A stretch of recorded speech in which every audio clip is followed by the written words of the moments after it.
From SI.com, headline, Mets top prospect, sneaky candidate to land in big league rotation. Before we get this video, I need to hit the subscribe button so you can learn everything about the Mets prospects, minor leagues, and everything else in between.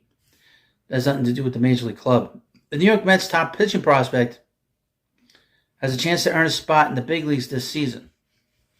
Let's see what this article has to say. The Mets have a need for starting pitching heading into the offseason. Despite owner Steve Cohen signaling that he didn't plan to compete for World Series champions in 2024, there was still a need for pitching depth to get it through the long year. Sean Manaea, Luis Severino, Adrian Houser, and others are much needed additions who will play a major role in their rotation this season. However, there's still a lack of depth, and an injury could open the door for prospects to get a chance. Of those prospects, MLB.com writes that Christian Scott is the one to watch out for in big league camp this spring.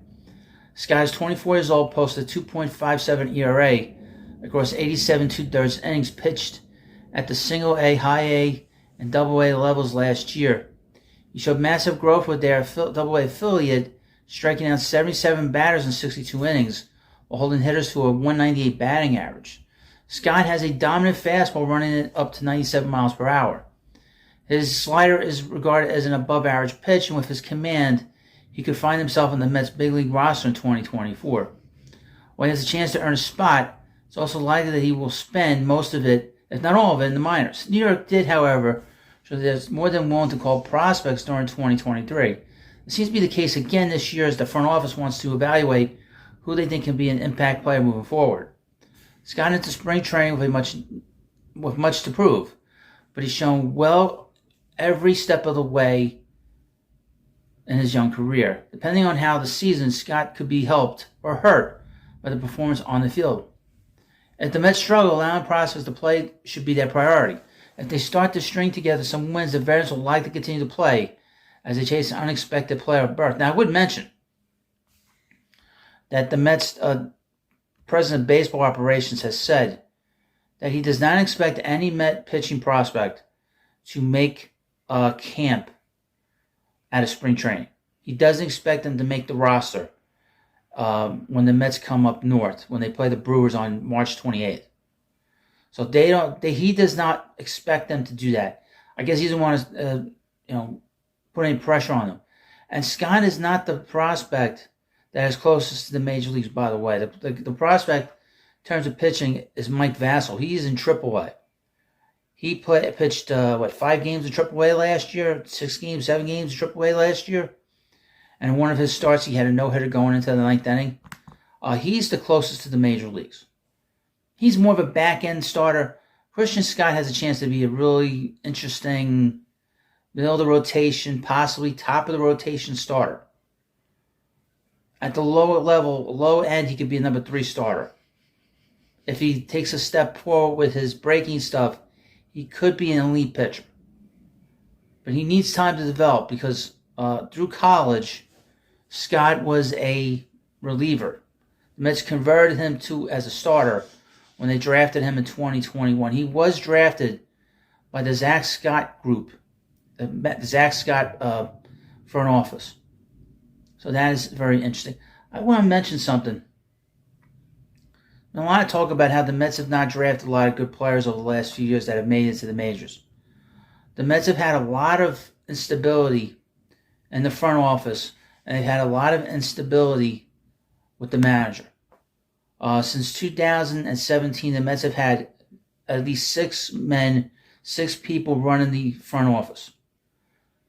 Sandy Alderson, Brodie Van Wagenen, Jared Porter, Zach Scott, Billy Epler, now David Stearns. That's a lot of 6 guys having run this team in 7 years. That is a lot of instability. And what you get when you go from different executives to the next is you get a slightly different or radical view of your front office and how they view prospects, how they scout them, what they're looking for. That is extremely unstable for your front office and for your team. I would mention this as well. From 2005 to 2017, the Mets had 2 general managers. Omar Minaya and Sandy Alderson. And if you notice, the Mets produced a lot of players from their farm system that helped them get to the World Series in 2015 and 2016 playoff spot. A lot of it was due to the fact that Omar Minaya did a great job drafting players. He drafted Matt Harvey, Jacob deGrom, Steven Matz.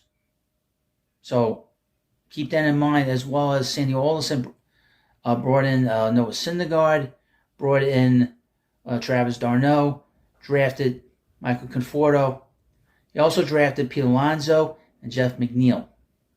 So just keep in mind the stability of this front office is extremely important. And I would also mention this, the Mets have had a lot of instability with the managers as well. They've had, 6 managers since 2017?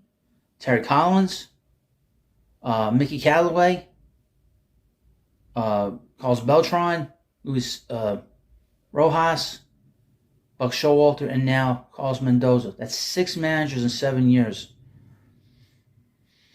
Okay? And prior to that, the Mets had 3 managers from 2005 to 2017. That is a lot of instability. Okay? Now, they weren't that great a lot of those years, but there was stability in that dugout. Okay? You can't constantly change managers and constantly change general managers and expect to have a strong farm system, expect to have a strong team. So hopefully now with this new general manager, this new president of baseball operations here over the next 5 years, that he will bring, and he's young, he's still very young, 42, 43 years old. Hopefully he brings stability to this organization, because this team desperately needs it. It's very important to have stability at the top of the organization. If the Mets don't have that, they're gonna all these prospects they're gonna have a lot of problems. And also keep in mind, the previous ownership was a little behind with the analytics and all that other stuff. So they're they're starting to catch up, and they're starting to do different things, specifically with the pitching. But you let me know what you think about this video. Of course, please subscribe to the Prospect Hut, and I'll see you later.